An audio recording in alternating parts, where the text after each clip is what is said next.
But here's the thing, the right Jesus, if you want to pick out the right one from among the various claimants, the right Jesus is one of the Trinity. Here's the right way to plot the identity of Jesus. The identity of the right Jesus can be plotted in a Chalcedonian box. Now, let me just go ahead and warn you, they say you can't put God in a box, but they're not clever theologians, so watch me. There's still mystery in there. What's in that box? Mystery. But it's not mystery outside of that box.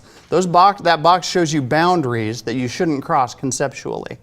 This box I'm going to sketch out for you establishes the fundamental categories. What are the right ways to start thinking about Jesus? It rules out the main wrong answers, and that's very valuable. There's only so many plausible ways you could be wrong about who Jesus is. Let me give you a little more detail about what that box is. The whole structure of both lectures is going to be working through this Chalcedonian box. So the top boundary or condition is that Jesus is fully God. To name who Jesus is rightly, you've got to say this person is fully God.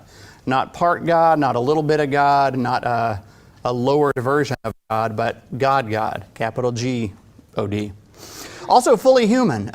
If you manage to think a thought about the full deity of Christ and it lifts your head so far off the ground that you're unable to think the humanity of Jesus, you're not going to be thinking a thought that rightly identifies who he is. He's got to be God and man, right? The other boundary is that Jesus has two natures. That is to say, he's fully God and fully man, and divinity and humanity are natures that he has. He has a full one of each. Notice this is just kind of logically follows from what I've said before, but it's worth saying for a reason I'll show you later.